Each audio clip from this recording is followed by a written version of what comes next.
place, je vais inviter les différents intervenants à la table ronde à me rejoindre.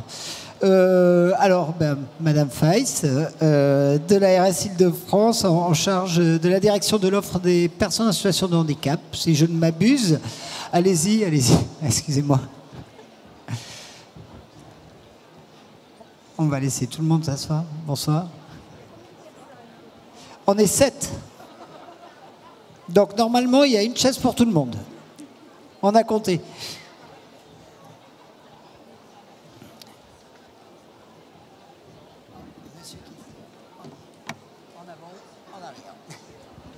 Oui. D'accord. Je vous propose qu'on commence tout de suite.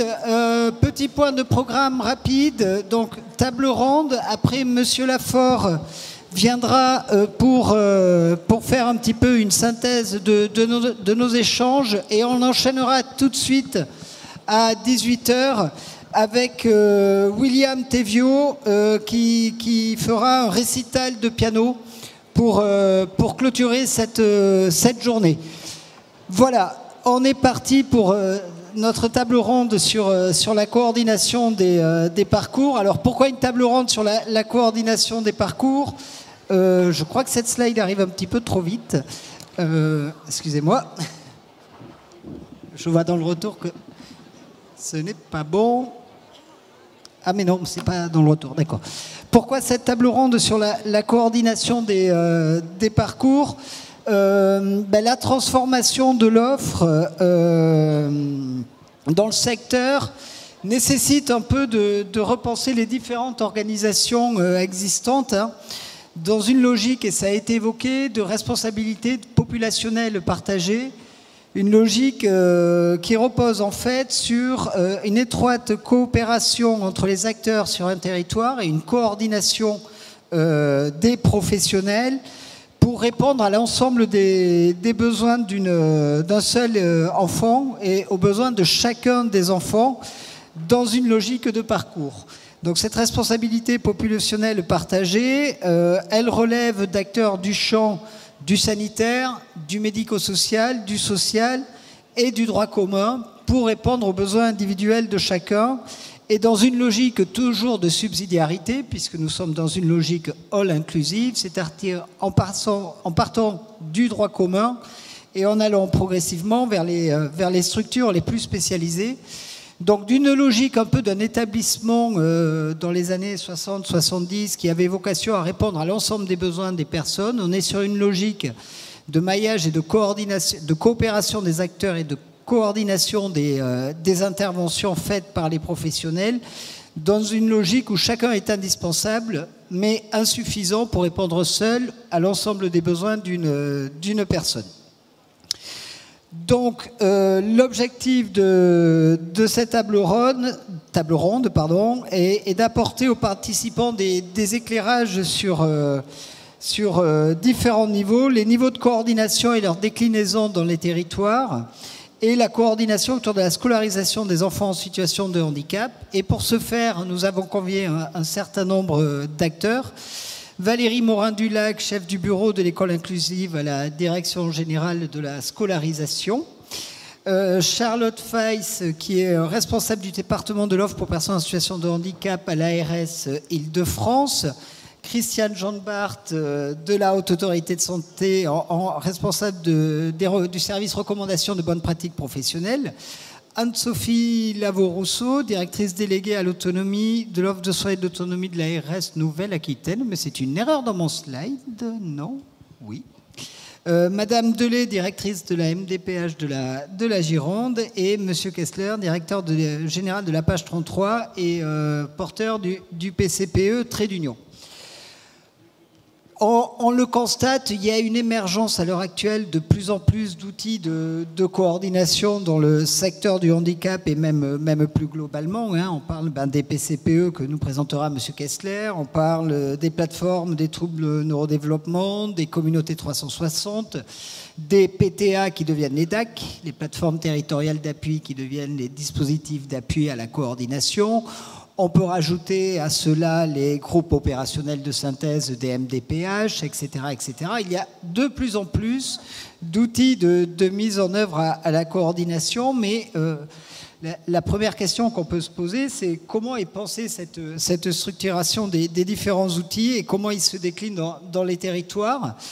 Peut-être pour commencer, Madame Jean-Bart, une première question. La HAS a fait une recommandation, je crois que c'est la première recommandation sur le secteur médico-social publiée par la HAS, qui avait été travaillée par l'ANESM, sur la coordination du parcours des personnes en situation de handicap. Et cette recommandation rappelle les différents niveaux de coordination. Est-ce que vous pouvez présenter en quelques mots les principaux éléments de cette reco et ces 3 niveaux de coordination, s'il vous plaît? Oui, bonjour à tous. Donc, je vais essayer d'être synthétique par rapport à cette recommandation qui est parue effectivement en 2018. Donc, il est vrai que cette recommandation est arrivée juste après la recommandation sur les comportements problèmes suite au rapport Piveteau à la mission de Madame de Saules. Et donc, il avait été demandé à l'époque à l'ANESM d'élaborer des recommandations sur la coordination, sur les parcours. Effectivement, comme il y avait la problématique des comportements problèmes, on a vite identifié, non seulement dans la littérature, les articles scientifiques et avec le groupe de travail, le groupe d'experts composé de professionnels, des niveaux de coordination à mettre en place, mais c'est plutôt des niveaux par rapport à la situation de chaque personne. Donc je dirais que sur le niveau 1, que ce soit du niveau 1, 2, 3, parce qu'il y avait 3 niveaux et un 4e pour les situations vraiment complexes, il faut vraiment mettre en place, avoir un professionnel qui assure une fonction de coordination.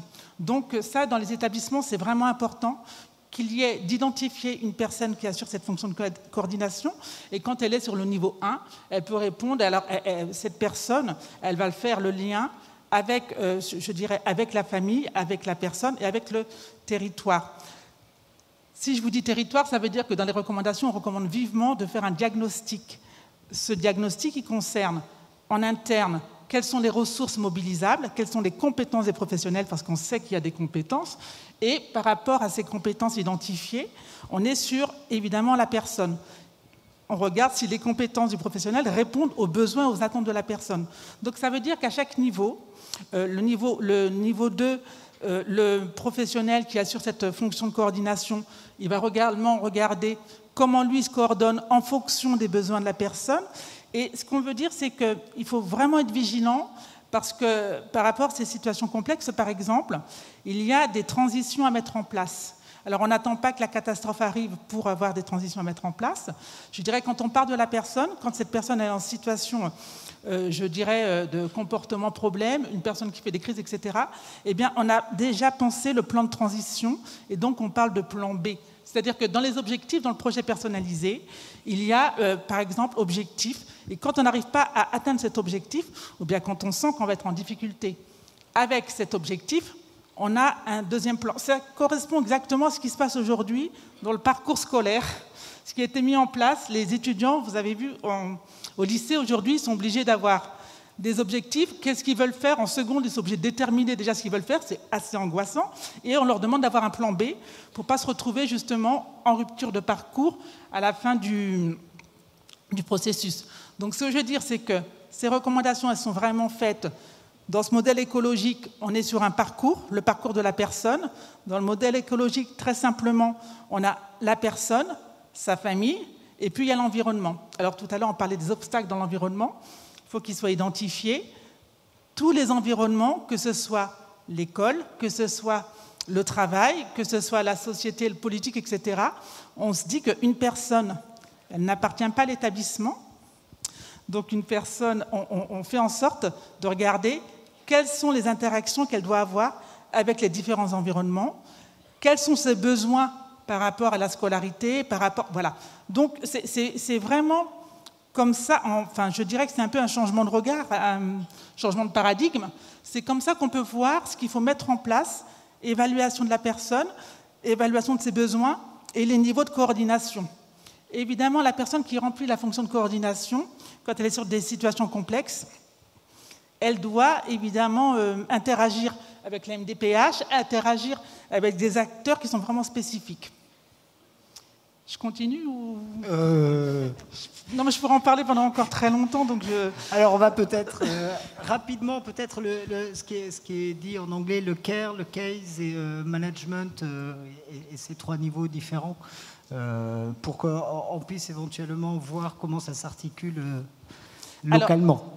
D'accord. Alors, c'est vrai que dans les recommandations, dans les articles scientifiques qu'on a analysés, il y a vraiment ce case manager qui est la personne, qui est une personne qui a vraiment une fonction pivot. Alors, elle peut être dans l'établissement ou bien à l'extérieur de l'établissement, et cette personne, elle doit se coordonner. Donc, si on est sur une situation complexe dans un établissement, quand on a identifié cette personne, comme l'organisation est identifiée sur son territoire, quelles sont les organisations, les professionnels qui répondront aux besoins de la personne. Ça veut dire qu'il y a des partenariats à mettre en place, que ce soit avec l'hôpital, que ce soit avec les unités mobiles. Et donc, le case manager, mais on ne l'a pas appelé case manager de la recommandation, on a fait une fiche dans la recommandation pour dire cette personne qui remplit la fonction de coordination peut être un case manager, peut être un référent. Enfin, il y a différents noms qu'il y avait dans la littérature. On n'a pas voulu justement enfermer dans un seul concept. Et donc, cette personne, selon la situation, donc selon le niveau, elle va être, quand elle est en niveau 3, ça veut dire qu'on est déjà sur quelque chose qui est identifié comme complexe. Et donc, elle a des interlocuteurs qui sont bien identifiés par l'établissement et par tous les professionnels qui se coordonnent. Et on dit juste que dans cette coordination, elle n'appartient pas uniquement aux professionnels, elle doit expliquer à la personne et elle doit être expliquée également à sa famille. Merci. Au niveau des agences régionales de santé, comment ces différents niveaux d'articulation, particulièrement dans le secteur du handicap qui nous concerne et de l'enfance en situation de handicap, sont pensés, sont organisés pour qu'il y ait justement ces différents niveaux de coordination? Alors les niveaux de coordination, on les a pensés d'abord à une échelle départementale en Île-de-France, en prenant appui vraiment sur la réponse accompagnée pour tous et sur le dispositif d'orientation permanent qui était construit par les MDPH en lien avec tous les acteurs institutionnels du secteur. Et finalement, on est parti plutôt sur la réponse aux situations les plus complexes, aux ruptures de parcours et à la volonté de pouvoir à la fois y répondre en soutien aux MDPH et de pouvoir les éviter autant que possible. Donc ce qu'on a déployé en Île-de-France, à peu près dans tous les départements aujourd'hui, il nous en reste un qui ne bénéficie pas encore de la méthode d'intégration, c'est le Val-de-Marne, mais pour tous les autres, ils sont équipés d'un dispositif d'intégration handicap. Et là, ce dispositif, lui, a une mission, donc il a un pilote qui est chargé de faire une cartographie en fait, de l'ensemble des ressources à l'échelle du territoire, ressources médico-sociales, mais ressources de droit commun, ressources sociales, ressources sanitaires, et de pouvoir voir les trous qu'on a dans la raquette, de voir les forces qu'on a et de pouvoir faciliter les coopérations et fluidifier les parcours des personnes. Et puis il y a des gestionnaires de cas, des référents de parcours, qui viennent également sur le lien direct avec les personnes, qui peuvent être sollicitées directement par des familles ou venir en appui du dispositif d'orientation permanent et aider à construire ces solutions. Donc pour le pilote, quand il y a cette cartographie des besoins, il y a aussi une animation qui est possible avec tous les acteurs du territoire. Encore une fois, pour réfléchir ensemble aux moyens, avec les forces que nous avons, de répondre aux besoins. Donc une fonction vraiment d'observatoire des ruptures de parcours et une volonté de construction de parcours facilité, partagé avec tous les acteurs qui sont pertinents pour les projets de la personne. Voilà peut-être un premier niveau de réponse. Oui, merci. Madame Lavaux, peut-être Rousseau, en Nouvelle-Aquitaine? Alors, une réflexion un petit peu différente, mais avec la même finalité, et surtout avec deux enjeux qui me paraissent importants de rappeler. C'est qu'on agit dans le cadre de l'implémentation de nouveaux dispositifs qui, comme vous l'avez rappelé, arrivent, de par la loi, de par les orientations nationales nouvelles, viennent compléter l'offre existante. Et on a deux enjeux. Le premier, c'est quand même de garantir la lisibilité de l'offre pour le public et la population quand on crée ces nouveaux dispositifs. Et Le deuxième enjeu, c'est garantir aussi l'accessibilité à l'offre de services sur l'ensemble des départements. Donc quand on en dit ça, ça veut dire quoi? Ça veut dire concrètement aussi s'appuyer sur, comme ça a été fait en Ile-de-France, s'appuyer sur les dispositifs existants, sur les coopérations, y compris au niveau de la gouvernance. Donc quand on a effectivement des dispositifs d'orientation permanents qui fonctionnent dans tous les départements et qui s'appuient sur des instances de coordination existantes, c'est s'appuyer aussi sur cette réalité-là des acteurs qui ont l'habitude de travailler ensemble pour porter de nouveaux dispositifs et élargir, le cas échéant, les périmètres d'intervention. Alors, dans tous les départements, en Nouvelle-Aquitaine, on a, vous avez évoqué les DAC, et effectivement, donc les dispositifs d'appui à la coordination à destination de la population et des professionnels intègrent l'ensemble des acteurs de la santé, qu'ils soient sanitaires, médico-sociaux, les différentes institutions.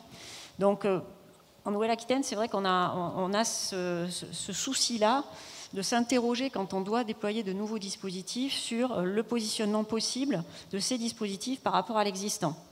Dans le champ du handicap, bien sûr, il y a ce qui a été construit à partir de la réponse accompagnée pour tous, mais on expérimente aussi à partir des DAC, par exemple, la mise en place de parcours de santé protégés dans le cadre de l'article 51 sur 2 départements, dans les Pyrénées-Atlantiques et en Haute-Vienne. Et ce sont des dispositifs de coordination qui fonctionnent avec le premier recours, avec les services de la protection de l'enfance, avec les établissements médico-sociaux partenaires, qui s'appuient justement sur ces DAC. C'est un exemple. Par exemple, sur les plateformes coordination de TND, dans un département, ça a été un choix parce que justement, le DAC, qui a dans sa mission une 3e mission qui est de la coordination territoriale, avait cette expérience de travail en réseau avec les professionnels libéraux, avec les médecins généralistes. Et du coup, il a été décidé, c'est la Corrèze en l'occurrence, de porter ce dispositif de plateforme coordination orientation de TND. Et à nouveau, dans le cadre des communautés 360, puisque les DAC ont 3 missions, je le rappelle, une mission d'information et d'orientation des aidants, une mission d'appui aux professionnels de santé pour la construction de solutions, et la 3e mission, c'est la coordination territoriale. Et donc, dans le cadre des communautés 360, qui embarquait, si je puis dire, cette mission de réponse téléphonique et de coordination, certains départements, certains acteurs se sont interrogés pour savoir quel était le dispositif légitime pour porter en fait ces nouvelles capacités de travailler ensemble. Et pour certains départements, les DAC ont été positionnés et sur la réponse téléphonique et sur la fonction de coordination. Tout ça toujours en subsidiarité avec, et c'est important de le rappeler, avec ce qui existe et ce qui fonctionne par ailleurs. Donc les DAC n'ont pas vocation à écraser l'offre existante, et en particulier ce qui s'est structuré dans le cadre du handicap, mais à venir pouvoir intervenir en subsidiarité et venir compléter. On parle souvent de trous dans la raquette, mais là, effectivement, quand on a de l'évaluation des besoins non couverts qui émergent, que ce soit à partir des DAC ou que ce soit à partir d'autres dispositifs de coopération, de pouvoir construire la réponse dans ce cadre-là. Donc les DAC sont les DAC, alors dispositifs d'appui à la coordination, on parle souvent dans le secteur en abréviation, donc peut-être qui a été créé par la loi modernisation de notre système de santé, les héritières des plateformes territoriales d'appui. Donc ces DAC en Nouvelle-Aquitaine sont pensés comme étant un petit peu un chapeau qui viendrait apporter des réponses quand il y a des trous dans la raquette. Ce sont des dispositifs qui existent et qui, en fonction des nouveaux dispositifs apportés, peuvent être le dispositif permettant d'organiser cette réponse, tant au niveau de la gouvernance, puisqu'elle existe, il fonctionne, il y en a 12, qui associent les conseils départementaux, les établissements de santé, les professionnels libéraux, l'offre médico-sociale. Donc ces dispositifs, ils fonctionnent. Donc l'idée, c'est effectivement de pouvoir les mobiliser, bien sûr en subsidiarité de ce qui existe, et quand il y a des coopérations qui fonctionnent dans un autre cadre, et dans celui évidemment de la réponse accompagnée pour tous qui fonctionne aussi dans les départements, qui puissent effectivement proposer une réponse complémentaire. Merci. Madame Delay, justement, réponse accompagnée pour tous, notamment l'axe 1. Au bout de, ça a été lancé en 2015, donc au bout de 6 ans d'existence, quel bilan vous en tirez en Gironde au niveau de la coordination des acteurs? Est-ce qu'elle a évolué? Est-ce qu'elle se fait plus naturellement? Alors, C'est-à-dire la RAPT, elle est intervenue effectivement après ce qui s'appelait la pratique des commissions des situations critiques, qui est plus ancienne. Et donc à partir de cette pratique, les MDPH ont mis progressivement en place des cellules, des dispositifs d'orientation permanent, en fait, afin d'assurer donc un suivi des personnes. Alors le plus souvent, ce sont des enfants ou des jeunes adultes. C'est effectivement l'âge où il y a un certain nombre de transitions et des risques de rupture de parcours. Alors au-delà effectivement donc la RAPT, au-delà et particulièrement donc le PAG, au-delà de trouver des solutions aux personnes qui n'en ont pas, il s'agit surtout d'éviter les ruptures de parcours. Alors ça s'est fait comment? Donc à partir de l'expérience de la MDPH 33, nous l'avons expérimenté à partir de 2017 avec une priorité qui était celle des enfants en situation de handicap qui relève également de la protection de l'enfance. Et donc c'est dans les missions des MDPH, et effectivement c'est au-delà d'attribuer des prestations pour les MDPH, c'est de retrouver une mission première qui est la nôtre, qui est d'accompagner les personnes. Le dispositif d'orientation permanent donc, a permis donc, le suivi des parcours, donc en lien avec les acteurs, un certain nombre de nouveaux acteurs, et a incité finalement à un mode de fonctionnement beaucoup plus en réseau. Parce que l'objectif, c'est d'éviter d'avoir recours au PAG et c'est d'éviter les ruptures de parcours. Alors, sur le suivi de parcours, il y a un travail très important de coopération qui s'est instauré avec les PCPE sur le suivi des situations. Et il s'effectue aussi avec leurs coordonnateurs de parcours qui sont plus présents dans différentes institutions. Et il y a un travail de coordination qui est en démarrage avec la PCO qui est beaucoup plus récente. Ensuite, sur une coordination à un niveau plus institutionnel, donc dans le cadre des groupes techniques avec l'Agence régionale de santé et l'éducation nationale, la MDPH, donc nous avions donc dans le cadre de nos groupes techniques, nous avions donc des rencontres très, très régulières et nous avons entamé un travail avec les établissements et services médico-sociaux sur la critérisation des admissions dans ces établissements-là, pour prioriser les admissions. Donc c'est un travail auquel s'est joint donc le département très récemment au titre de la protection de l'enfance. Donc c'est un travail qu'on a mené tant avec les dispositifs d'ITEP qu'avec les IME. Donc ça c'est aussi un travail qui agit finalement en prévention. C'est une préfiguration des commissions d'affectation qui ont été, alors je crois que c'est une circulaire, mais je me souviens plus très bien au niveau du texte. La réunion autour des situations individuelles a conduit à une meilleure connaissance des acteurs, de cultures différentes, et aussi à une meilleure connexion entre eux, et un début de fonctionnement, je dirais, en réseau. Donc les établissements médico-sociaux, les PCPE, la MDPH, l'ARS, l'éducation nationale, et également donc, la protection de l'enfance. Alors je voudrais dire que les outils tels que Via Trajectoire ont été des facilitateurs pour suivre ces situations. Alors l'objectif, c'est effectivement de prévenir les ruptures de parcours et de recourir au PAG de manière subsidiaire. Le PAG, c'est un outil tout à fait opportun dans les situations les plus complexes, mais c'est un niveau de coordination, alors je ne sais pas, 3 ou 4, je ne sais plus chez vous. Et il mobilise autour de la personne tous les acteurs. Donc il est censé répondre aux besoins de la personne. Les réponses, elles sont co-construites, chacun s'engage, et elles sont adaptées à une personne singulière.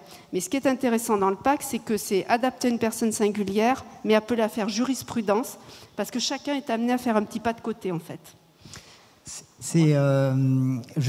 J'intervenais dans un département où un établissement, alors la salle va peut-être réagir aussi, où une structure me disait de toute façon la réponse accompagnée pour tous, maintenant c'est fini, puisque avant même qu'il y ait une situation complexe ou une situation, un risque de rupture de parcours, nous, acteurs sur le territoire, on se réunit pour essayer de trouver une solution en amont. Est-ce qu'en Gironde, vous sentez ce phénomène émerger ? Ce qu'on a appelé les gosses naturels. C'est pas très beau. C'est-à-dire qu'on a fait des progrès sur le travail en coopération, mais on a quand même quelques situations, je dois dire, et Madame Lavaux le sait très bien, on a quand même beaucoup de situations, on est obligé de recourir au PAG. parce qu'effectivement, on a des situations très complexes encore. Il y a toujours des PAG, mais un petit peu moins. Vous ne constatez pas une c'est-à-dire baisse au-delà du département, la région peut-être? Je ne sais pas. Pardon. Toute la difficulté, c'est qu'effectivement, et comme le disait Madame Delay, l'enjeu, c'est de ne pas faire de PAG, c'est-à-dire que de gérer autrement les situations, plus en amont. Vous évoquiez des collaborations qui existent et qui permettent d'anticiper des situations de rupture. Donc dire est-ce qu'il y a vraiment moins de PAG ou pas, c'est difficile. On a d'ailleurs confié une étude au CREAI pour faire un bilan de la réponse accompagnée pour tous qu'on a partagé il y a quelques semaines là, avec les MDPH et les partenaires. Les données quantitatives sont difficiles à comparer parce que justement les pratiques ont changé et ce qui passait avant en PAG n'y passe plus forcément. Ce qu'on voit, et on va en parler tout à l'heure avec l'exemple du PCPE, c'est qu'on a besoin de construire des solutions qui sortent un petit peu du cadre du droit commun. Et c'est pour ça que les PCPE, nous on en a 28 en Nouvelle-Aquitaine, là, donc TSA et situation complexe, et on voit toute la pression qu'il y a parce que ce sont des dispositifs modulaires qui permettent, comme c'est travaillé aussi dans le cadre du PAG, mais d'aller chercher de la réponse et de construire la réponse la plus individualisée possible à partir des ressources existantes mobilisables. Donc il y a aussi une offre complémentaire qui s'est, depuis la réponse accompagnée pour tous, qui s'est structurée, qui permet de répondre de façon plus directe, on va dire, aux besoins qui sont identifiés. Mais on a encore des territoires, et je pense qu'il faut se le dire, où on a quand même des situations qui sont toujours complexes et pour lesquelles on a besoin, au niveau des institutions, d'assurer cette régulation pour trouver des solutions en mobilisant les structures compétentes sur le territoire. Madame Morin-Dulac, dans la logique... Ah, Madame Jean-Bart, vous avez... Ah non, non.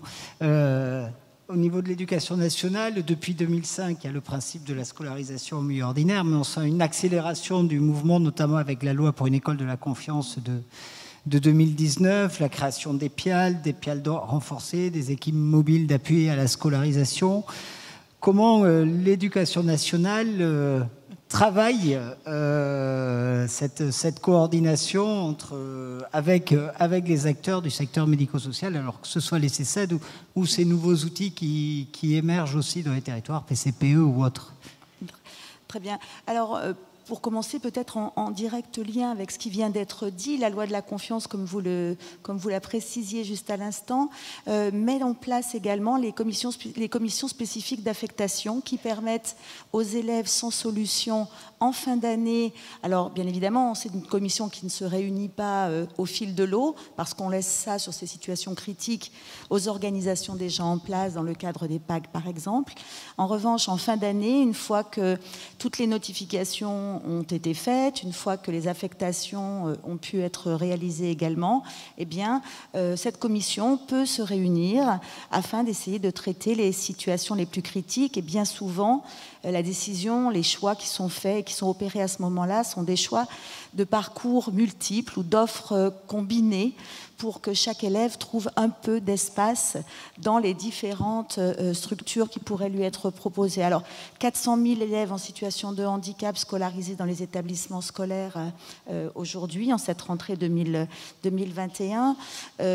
Pour beaucoup, une compensation est proposée. Pour certains, il n'en est pas besoin, mais pour beaucoup, une compensation est proposée. Et ces 400 000 élèves, ils sont donc maintenant scolarisés dans des PIAL, des pôles inclusifs d'accompagnement localisés, qui ne sont pas que des structures de gestion des AESH, comme on fait parfois un peu de réduction sur le sens de ces PIAL, mais plutôt pour être une instance qui va permettre de coordonner le parcours et d'accompagner l'élève. Et c'est pour ça que la majorité d'entre eux sont des PIAL interdegrés, c'est-à-dire qu'ils vont couvrir la scolarité complète de l'élève de manière à pouvoir assurer le suivi et la connaissance de son parcours. Sur ces 4000 PIAL, puisqu'ils sont 4000 environ, nous en avons environ 10% qui sont des PIAL renforcés. Alors PIAL renforcés, cela veut dire que le médico-social est présent sur ce PIAL pour aider à la compréhension et à l'accompagnement des élèves. Dans ces cadres-là, souvent, pour les construire, on s'est appuyé sur l'existant, c'est-à-dire qu'on n'a pas décidé du jour au lendemain qu'on allait construire un PIAL renforcé, mais on s'est appuyé bien souvent sur la présence du médico-social au travers des unités d'enseignement externalisées, c'est-à-dire des enseignants et éducateurs et autres personnels du médico-social qui interviennent dans l'école aujourd'hui, dans le cadre d'une unité d'enseignement et qui connaissaient déjà les professionnels de l'école et donc qui ont pu tisser des liens forts. Ici, dans un PIAL renforcé, bien souvent, l'accompagnement, il va se faire plutôt au niveau des élèves, c'est-à-dire que les personnels des établissements médico-sociaux ou des CESAD qui sont présents sont plutôt là pour accompagner les élèves qui sont dans ce PIAL ou dans cet établissement. Les EMAS, c'est un petit peu différent. Les EMAS, tout d'abord, ils ont également des constructions très différentes d'un département à l'autre, puisque certains départements ont fait le choix d'avoir une équipe mobile d'appui à la scolarisation centralisante, qui va, une fois qu'elle reçoit les demandes des établissements du territoire, y répondre en demandant aux différents CESAD, aux différents établissements médico-sociaux de répondre aux besoins qui ont été identifiés, ou bien un maillage du territoire a été réalisé et permet sur un secteur de répondre aux besoins de ce secteur. Ce sont deux décisions qui ont été prises conjointement en général, enfin décisions ont été prises conjointement ARS, MDPH bien souvent et Éducation nationale bien souvent dans le cadre des comités de suivi de l'éducation, de l'école inclusive, pardonnez-moi, les comités départementaux de suivi de l'école inclusive.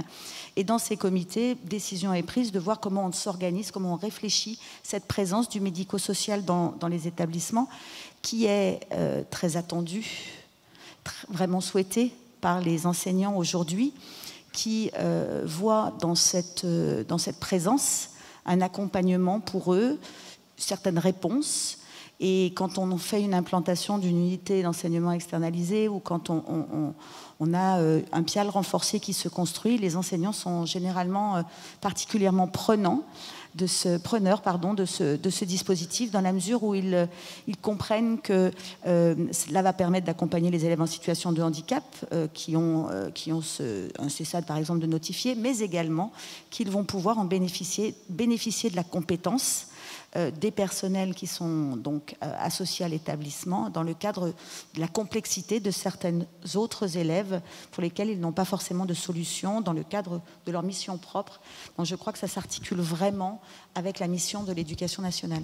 Est-ce que, alors, les PIAL renforcés, les EMAS, etc., sont des outils assez récents, donc on ne peut pas en mesurer pleinement l'efficacité, même si on n'en doute pas. Est-ce qu'on constate, est-ce qu'il vous est remonté des informations comme quoi l'arrivée de professionnels du secteur médico-social était déjà un frein à de possibles situations de rupture avec l'éducation nationale pour certains enfants qui auraient pu être orientés vers des établissements ou pas, et que le soutien du CESAD, de la compétence de l'EMAS, etc. sont... Alors, moi, j'aime pas tellement faire de généralité parce que comme chaque élève est un cas particulier, c'est complexe de répondre à ça. Alors, d'abord, il faut savoir que sur les élèves qui sont scolarisés dans l'école ordinaire, on en a un certain nombre qui devraient être placés ou en tout cas trouver leur place dans un établissement médico-social et qui n'ont pas cette place. Et donc, ils sont à l'école. Donc, les enseignants seront toujours très intéressés par avoir le soutien d'une équipe d'un CESAD pour accompagner certains des besoins de l'élève auxquels l'école ne saurait répondre. Donc ça, de ce point de vue-là, je crois qu'on est bien d'accord. J'ai entendu tout à l'heure le fait que Madame disait, elle était tout en haut, elle disait qu'il y a des personnes qui n'ont pas envie de travailler. En tout cas, tous les élèves ont envie généralement d'aller à l'école et ont l'obligation d'aller à l'école. Donc il faut absolument que conjointement, nous conduisions notre action de manière à ce que chaque élève puisse être à l'école avec les aménagements et les adaptations nécessaires à ses besoins particuliers. Monsieur Kissler, vous êtes, directeur général d'un pôle de compétences et prestations externalisées. Je ne sais pas si j'avais détaillé l'acronyme, PCPE. Les PCPE, c'est des structures légères de coordination forte d'un ensemble d'acteurs sur un territoire. Comment pour permettre une continuité, comment vous arrivez à mobiliser la bonne personne au bon moment pour la bonne réponse aux bons besoins de l'enfant suivi? Vaste sujet. Oui. Alors en fait, un PCPE, c'est un pôle de compétences et de prestations externalisées. Donc celui que nous gérons à la Page Gironde, c'est un PCPE pour des personnes sans solution. Il a été créé suite à un appel à projet lancé par l'Agence régionale de santé en 2018, dans le cadre de la réponse accompagnée pour tous. En fait, la cible du PCPE, c'est ce dont on parle depuis quelques minutes, c'est toutes les situations, toutes les personnes sans solution, à domicile, souvent des situations critiques qu'on pourrait qualifier de cas complexes. La particularité du PCPE, c'est qu'il intervient auprès de personnes avec toute forme de handicap, à part l'autisme. Bon, ça nous arrive d'en prendre quand la situation est très complexe, et c'est la complexité de la situation qui est en question. Pour bénéficier du PCPE, il faut une orientation de la MDPH via le dispositif d'orientation permanente dont on a parlé. La majorité des personnes sont des enfants. Très peu sont scolarisés.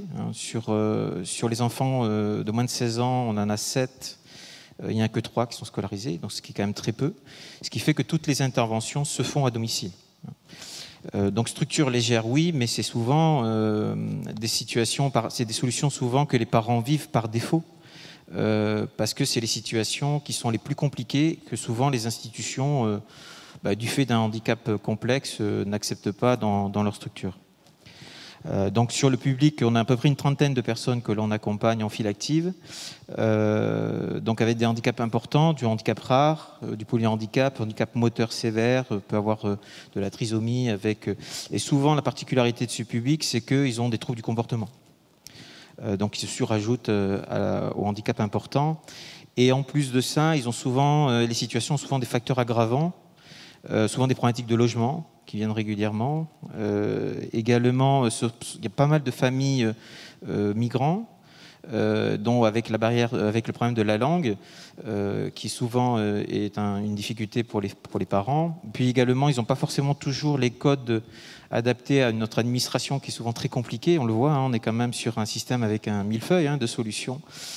On espère peut-être qu'un jour tout sera simplifié, mais enfin dans tous les cas c'est devant nous et devant ces familles. Et puis la particularité, c'est que c'est des familles souvent qui sont épuisées, en très grande difficulté. Donc on a constitué ce PCPE. Est-ce que juste on pourrait avoir le PowerPoint, s'il vous plaît, affiché Voilà, merci. Donc voilà, on a constitué ce PCE avec un collectif de partenaires. C'était également une demande de l'Agence régionale de santé. Donc c'est des partenaires du département de la Gironde avec lesquels on travaille souvent, soit des partenaires des acteurs médico-sociaux, soit des hôpitaux, des hôpitaux psychiatriques en particulier, et puis des associations de famille, parce qu'on souhaitait que les associations de famille soient associées, parce qu'elles connaissent souvent des situations complexes. Pour certaines, elles le vivent, et donc d'avoir leurs conseils et leur vigilance sur leur façon de travailler nous paraissait être un point qui était important. Alors, la particularité et l'originalité de notre PCPE, on en a un petit peu parlé, c'est qu'on a décidé, avec nos partenaires, d'associer le PCPE à de la coordination de parcours. Parce que l'idée, c'était d'apporter des solutions sur mesure, et que le PCPE offre qu'un certain nombre de prestations et n'offre pas l'ensemble des prestations dont pourrait avoir besoin la personne.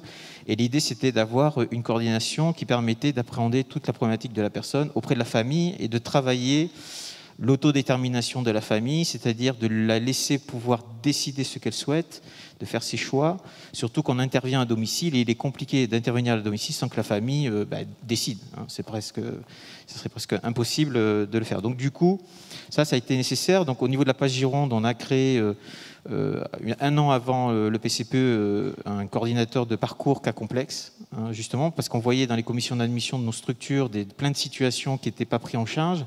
On s'est dit qu'on ne pouvait pas continuer comme ça à laisser les gens en dehors du système, parce que nos structures étaient complètes, et donc on s'est dit il fallait inventer ou créer une nouvelle fonction. On l'a fait dans le cadre de notre CEPOM, et ça nous a permis de créer cette fonction et d'essayer d'agencer des solutions avec la famille. Et puis est arrivé le PCPE qui a permis de venir compléter l'offre à disposition des familles. Alors le PCPE, en fait, on a deux niveaux. On a la coordination de parcours dont on a parlé, qui permet de travailler avec la famille les solutions. Elle le fait souvent à partir de conseils éclairés, c'est-à-dire que souvent ces familles n'ont pas forcément connaissance de tout ce qui est possible sur le territoire. Ça, c'est important. C'est-à-dire que ce n'est pas le coordinateur qui va décider ce que l'on va mettre en œuvre, mais c'est la famille. Mais par contre, il faut que la famille ait une information sur tous les possibles, bien comprendre la problématique de la personne et, en fonction de ce que décidera la famille, d'élargir les possibles et de solliciter les opérateurs qui vont bien. Puis, on a une coordination de PCPE, c'est-à-dire que là, on fait de la coordination de prestations. Le rôle de la coordinatrice de PCPE, c'est d'acheter des prestations. Voilà, pour faire simple, les prestations se sont réalisées par des intervenants libéraux pour la quasi-majorité. Et donc son travail, c'est l'enveloppe budgétaire que nous alloue l'Agence régionale de santé, c'est en fonction du souhait de la famille, de ses besoins. Une fois qu'on s'est mis d'accord, c'est de passer commande auprès d'un intervenant libéraux qu'on aura sélectionné, qui aura les compétences requises en fonction du handicap aussi. Donc il y a tout un travail de supervision qui est réalisé. Et puis ensuite, il y a un travail qui est réalisé avec le coordinateur de parcours et la famille pour organiser toutes ces interventions auprès de la personne. Donc en fait, le PCPE, il délivre des prestations qui ne sont pas remboursées par la sécurité sociale. Hein, donc tout ce qui est médecin, infirmier, kiné, orthophoniste, il ne le finance pas, hein, parce qu'on utilise les crédits, l'assurance maladie, hein, par la carte vitale. Par contre, on finance des prestations de psychologues, d'intervention éducative, d'ergothérapeute, de psychomotricien, différentes solutions qu'on va trouver dans le droit commun, hein, parce que là, on ne fait pas du tout appel au médico-social classique, hein, c'est vraiment une solution hors système que l'on développe, et bien sûr, on fait jouer le principe de subsidiarité, c'est-à-dire qu'on ne va pas aller financer une prestation alors qu'elle est déjà disponible dans le médico-social. Donc tout se fait au domicile. Alors je vous ai fait deux exemples pour un peu illustrer. Donc le premier, c'est Sanjeev qui a 22 ans. Alors, je ne vois pas très bien de là où je suis. Il est atteint de tétraparésie, donc un handicap moteur important. Il est via Pessac. Et vous voyez, donc la coordination de parcours, elle est réalisée par la coordinatrice de la PAS Gironde. Et l'assemblage de solutions qui a été construit avec la famille, on le voit. On a fait appel à un partenaire de notre collectif pour l'ergothérapie. On a fait appel à un psychomotricien de ville. Et puis également, je ne vois pas trop le dernier, d'un éducateur spécialisé, pour intervenir plusieurs fois par semaine auprès de Sanjeev à domicile. Donc ça, c'est ce que finance le PCPE, qui a été travaillé avec le coordinateur et la famille. Et puis ensuite, le coordinateur, lui, il est allé chercher, il a accompagné la famille à trouver d'autres solutions, de l'orthophonie libérale. Il a aidé les parents à rechercher un nouveau kinésithérapeute, parce que visiblement, ça ne fonctionnait pas, vu le handicap. Et puis aider également à trouver un service à domicile. Et ce qui est intéressant, c'est que s'il y a besoin, si le service à domicile, par exemple, n'a pas les compétences pour intervenir en fonction du handicap, eh bien, le PCPE peut venir en guidance professionnelle auprès du service à domicile pour venir soutenir la pratique et adapter l'intervention. Souvent, les services à domicile n'ont pas de compétences, pas souvent les compétences requises pour ça. Donc ça, c'est le premier exemple. Puis le deuxième exemple, je ne vais pas être très long, c'est Romain, qui a 14 ans. C'est un jeune qui avait été exclu d'une institution pour des troubles du comportement. Donc l'équipe relais handicap rare a pris le relais. Il a été sollicité, je ne sais plus si c'est la MDPH ou l'ARS à l'époque. Donc c'est un jeune qui a beaucoup de troubles du comportement. Et bien voilà, on le voit, l'assemblage de solutions qui a été proposé. Donc les parents avaient déjà mis en place un certain nombre de choses, de l'orthophonie, de la kiné, des interventions en ABA, eh bien, on a travaillé, l'équipe Relais Handicap a travaillé avec le PCPE pour aller chercher les autres solutions dont la mère était en demande. Et on le voit, donc, un éducateur sportif, un psychomotricien, enfin, vous voyez tout l'ensemble des prestations ou des acteurs qui sont venus accompagner la solution, enfin, la situation et les solutions qu'attendait la famille pour pouvoir permettre à cet enfant de retrouver un équilibre à domicile. Et là, aujourd'hui, il a pu bénéficier de nouveau d'un retour en institution, une demi-journée par semaine, et puis progressivement, il va augmenter son temps, parce que la plupart quand même des familles recherchent une solution institutionnelle pour ce public-là. C'est donc une solution d'attente, c'est être rassemblé dans l'attente d'une réponse plus pérenne.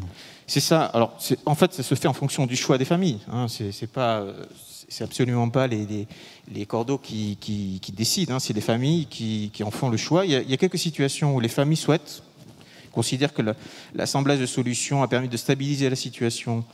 Et donc, du coup, ils souhaitent malgré tout rester comme c'est. Voilà, c'est un choix. Pour Romain, par exemple, sa maman a clairement dit l'inconvénient, il a 14 ans, il ne va pas à l'école, c'est compliqué. Ce qui lui manque, c'est la vie sociale. Hein. C'est-à-dire qu'il n'est qu'entouré d'adultes, il n'a pas suffisamment de liens avec des enfants de son âge, des jeunes de son âge. Et la demande de la maman, c'était qu'il puisse aller un peu bénéficier d'un collectif, peu importe lequel. Comme l'école, ce n'était pas possible, l'institution a été la réponse. Et donc, du coup, il a commencé par une demi-journée par semaine. Et il va régulièrement dans un IME où il peut avoir une vie sociale, rencontrer d'autres jeunes. Et ce qui est intéressant dans cette situation-là, c'est qu'on a transféré, on a généralisé tout ce qui a été mis en place autour de cet enfant, en particulier en matière de prise en charge psychoéducative, hein, pour cet enfant, on l'a transféré dans l'IME. C'est un IME que gère la page, donc c'était plus facile. Et donc, on a transféré l'ensemble des compétences qui a été mis en œuvre pour cet enfant, les adaptations. Et donc, on a permis à cet enfant de pouvoir retrouver une institution et une vie collective. Merci. À propos de scolarisation, Madame Jean-Bart, la HAS vient de publier, c'était en septembre de mémoire, c'était au mois de septembre, une recommandation sur l'accompagnement à la scolarité et contribuer à l'inclusion scolaire des enfants en situation de handicap. Est-ce que vous pouvez nous en présenter les principaux éléments, s'il vous plaît ?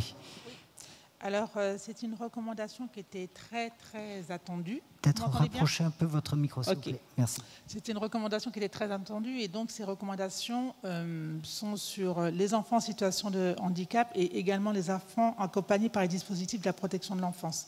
C'est-à-dire que le constat a été fait de cette transversalité importante, puisque que ce soit pour ces deux publics, je dirais, il y a quand même rupture de parcours, décrochage scolaire, etc. Donc, l'idée de cette recommandation, c'est de construire un socle commun pour les professionnels, en partant encore dans ce modèle écologique, on repart de l'enfant, donc l'enfant acteur, et donc acteur de sa scolarité. Qu'est-ce qu'on met en place, comment on accompagne l'enfant pour qu'il y ait scolarité et qu'est-ce qu'on évalue pour que la scolarité soit au rendez-vous. Et puis après, ces recommandations sont construites, on part évidemment de l'enfant, sa famille, l'implication des familles, comment on travaille avec la famille, comment on travaille avec les familles qui sont dans l'incapacité d'accompagner l'enfant, parce que toute famille ne peut pas accompagner son enfant. Donc on a été très vigilants avec ces niveaux.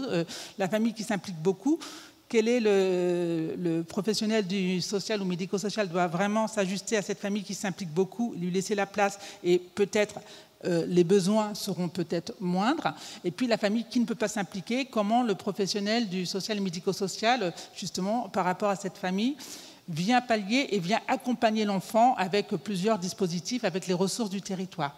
Et puis après, on est encore allé sur le diagnostic de l'établissement, c'est-à-dire au niveau de l'organisation de l'établissement, quelles sont les compétences des professionnels concernant la scolarité, comment les professionnels perçoivent la scolarité, ce qu'ils peuvent en dire, et ça c'est vraiment important. En fait, ce qu'on a pu voir, c'est que ce soit dans les articles ou bien les experts autour de la table, donc dans les experts, je rappelle, il y avait les professionnels de protection de l'enfance, les professionnels de l'éducation nationale, les professionnels du handicap et également des familles et des personnes qui avaient eu un parcours de soit protection de l'enfance ou du handicap. Et donc, ce qui était important pour eux, c'était de dire, attention, concernant les professionnels, il y a souvent un impensé. La scolarité peut ne pas être pensée Quand on accueille un enfant parce qu'il y a, je dirais, une situation complexe, ou bien un enfant qui arrive parce qu'on doit le protéger de ce qui se passe dans sa famille, on est dans une espèce de protection où on pourrait oublier la scolarité. Donc comment on remet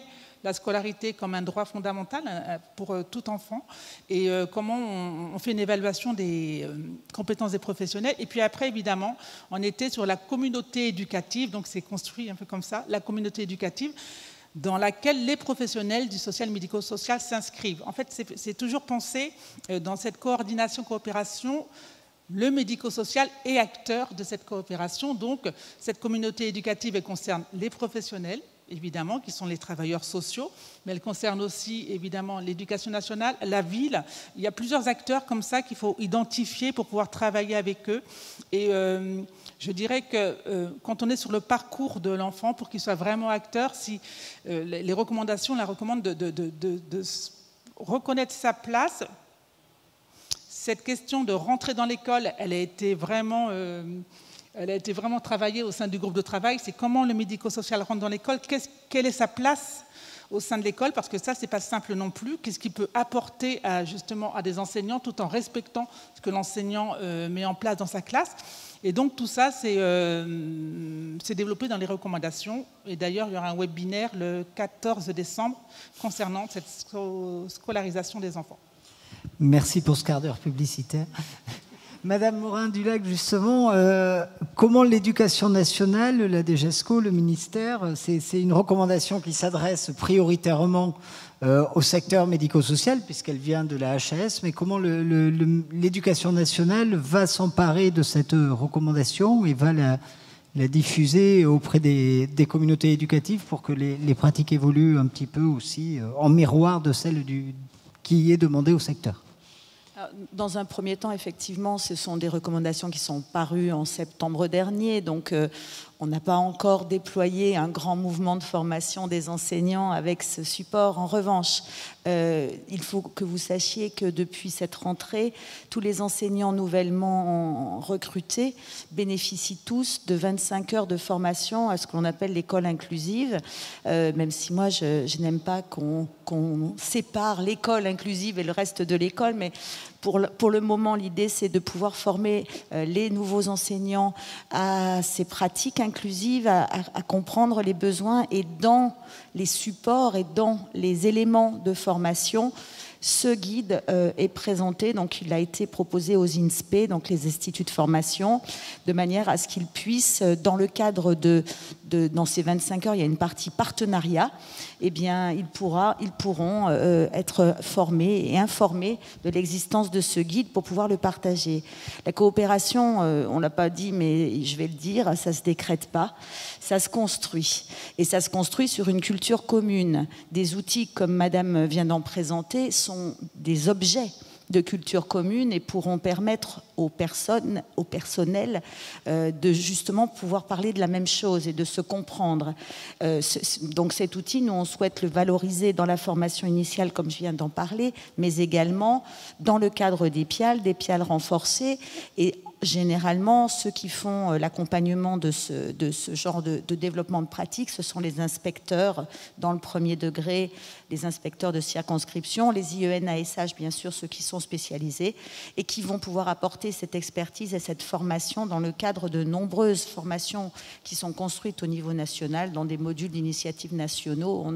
On a plus de 4000 personnes qui, cette année, vont être formées et qui, alors je ne sais pas si tous les formateurs s'empareront tout de suite dans le cadre de la coopération de cet outil, mais qui permettent aux enseignants de réfléchir à comment aujourd'hui faire la classe, avec quels outils de la classe, quelle pédagogie, quelles adaptations et aménagements, mais aussi quels partenaires, et je crois que c'est indispensable. Merci. Juste en 2 mots, parce que je vois qu'on est un petit peu en retard. Au niveau de la déclinaison locale, ARS, rectorat, que ce soit en Ile-de-France ou en Nouvelle-Aquitaine, quelles perspectives ou quelles orientations d'ores et déjà actées? Alors, je pense que dans nos 2 régions, on a une convention qui est passée avec les rectorats. Donc en Ile-de-France, c'est le cas depuis 2019. Donc on a des relations qui sont de grande proximité avec les trois rectorats et avec lesquels on a défini un programme d'action, effectivement. En Ile-de-France, nous, on a encore 20% des enfants dans le médico-social qui ne bénéficient d'aucune scolarisation. Donc nos enjeux sont encore extrêmement importants. Et dans le cadre de l'école inclusive aussi, on est sur une toute petite partie de nos unités d'enseignement qui est effectivement externalisée.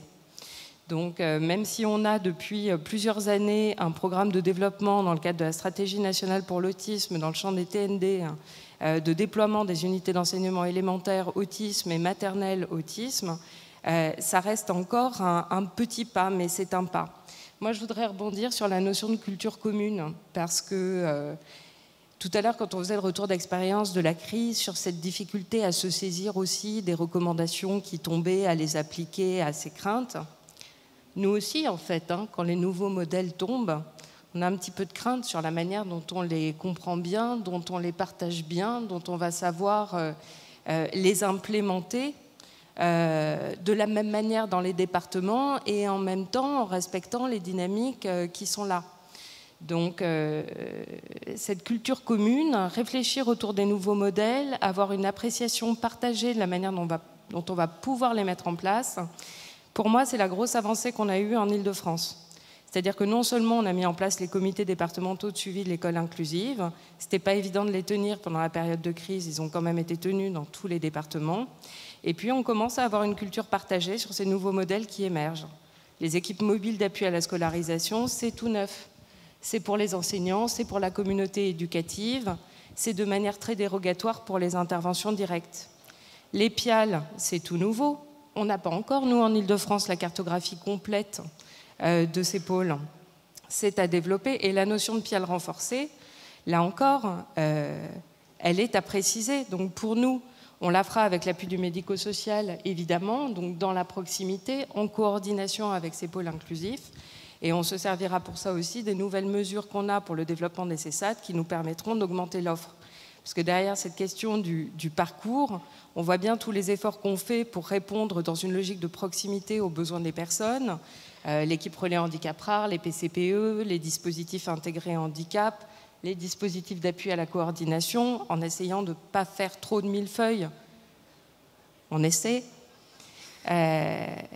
Derrière, voilà, il y a cette mise en œuvre qui doit se concrétiser et avec une logique d'offre. Donc tout à l'heure, quand j'évoquais les diagnostics qu'on fait, c'est aussi pour pouvoir attribuer l'offre. Pour nous, en Ile-de-France, dans une logique de réduction des inégalités entre les territoires, on n'a pas la même offre médico-sociale dans tous les départements, on n'a pas la même population dans tous les départements, il n'y a pas le même niveau de précarité dans tous les départements. Donc on en tient compte. Et puis pour pouvoir quand même apporter la mise en œuvre de ces dispositifs de la manière la plus uniforme possible, eh ben, on le fait justement en accord avec les rectorats et en partageant ces modèles. Et ce sera effectivement avec le renforcement de l'offre de CESAD dès cette année et à partir de 2022 plus fortement.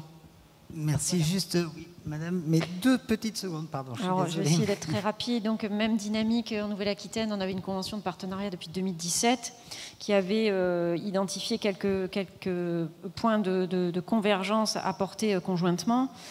Bien sûr, il y avait la diversification des parcours de scolarisation des élèves en situation de handicap et dans celle-ci, une attention particulière à certains publics prioritaires. Je pense aux élèves porteurs de TSA avec tous les dispositifs qu'on n'a pas évoqués, mais UEA, UMA, dispositifs d'autorégulation qui avaient été expérimentés en Nouvelle-Aquitaine et qui ont vocation aussi à impulser une culture commune, bien au-delà du champ de l'autisme, mais partager une prise en compte nouvelle de la diversité des enfants et comment une communauté peut aider à mieux y répondre, à mieux la prendre en compte dans l'intérêt de l'ensemble des enfants et pas que ceux porteurs de handicap. Et puis la poursuite évidemment, comme en Ile-de-France, de l'externalisation des unités d'enseignement, que l'on adosse à la transformation de l'offre et que l'on travaille aussi dans le cadre des CEPOM des établissements, puisque pour faire cette bascule vers les établissements scolaires, il faut qu'on puisse renforcer l'offre de CESAD. Donc avec des mesures nouvelles, on a 400 places qu'on a installées depuis 2020-2021, nouvelles, donc hors transformation de l'offre des CEPOM, que l'on, dans le cadre d'un diagnostic partagé aussi des besoins, que l'on a fléché priorisée, tenant compte des inégalités d'offres existantes entre les différents départements, et avec une logique aussi de spécialisation de places sur des publics, parce qu'une offre n'était pas développée sur les 10. On avait assez peu, il y en a encore d'ailleurs assez peu de CESAD spécialisés sur les 10. Donc on sait qu'il faut qu'on construise des parcours orientation, diagnostic et intervention spécialisée. Donc on essaye de faire aussi pivoter l'offre et adapter l'offre en fonction des créations de places nouvelles pour arriver à travailler ces parcours évidemment dans une logique de cohérence et de conformité avec les recommandations de la HAS sur la prise en charge de certains troubles. Donc voilà, on pourrait parler aussi de l'évolution de l'offre des CMPP parce que ça me paraît aussi important de repositionner ces structures dans le paysage et surtout sur la complémentarité avec les structures de l'éducation nationale. Donc ça, c'est un travail qu'on a engagé de façon conjointe et que l'on coporte avec les collègues de l'éducation nationale. Et enfin, je terminerai quand même sur les dispositifs d'appui à la coordination. Point de divergence, si je puis dire, avec le dispositif Île-de-France. Pour le coup, on a eu, comme le disait Madame Morin-Dulac, cette volonté d'avoir une approche en dispositif, en mode du coup de plateforme, plus de plateformes sur les départements. Donc on a 15 dispositifs parce qu'on a des territoires et des départements qui sont vastes, mais la logique c'était un dispositif qui était la porte d'entrée pour les établissements scolaires et les partenaires de l'éducation nationale, les PIAL renforcés évidemment en première ligne, qui doivent ensuite travailler ce réseau d'acteurs médico-sociaux pour venir répondre aux besoins en fonction de ceux qui sont exprimés au sein des établissements scolaires. Donc nous, on est plutôt dans une approche de déployer les dispositifs d'appui à la scolarisation qui ont été circularisés dans le cadre des EMAS, mais en tout cas dans cette logique d'organisation en dispositif pour organiser une réponse en coopération avec un chef de file, si je puis dire, dans la plupart des départements. Merci. Rassurez-vous, on le voit un peu à la fédération, chaque territoire est différent et chaque organisation est différente. L'objectif étant quand même à terme qu'il y ait l'émergence de cette... pour se coordonner, il faut se sentir légitime, et pour se sentir légitime, il faut qu'il y ait une culture commune. Donc je vous propose que ce soit le mot de la fin. Voilà. Merci beaucoup, mais on est un petit peu en retard.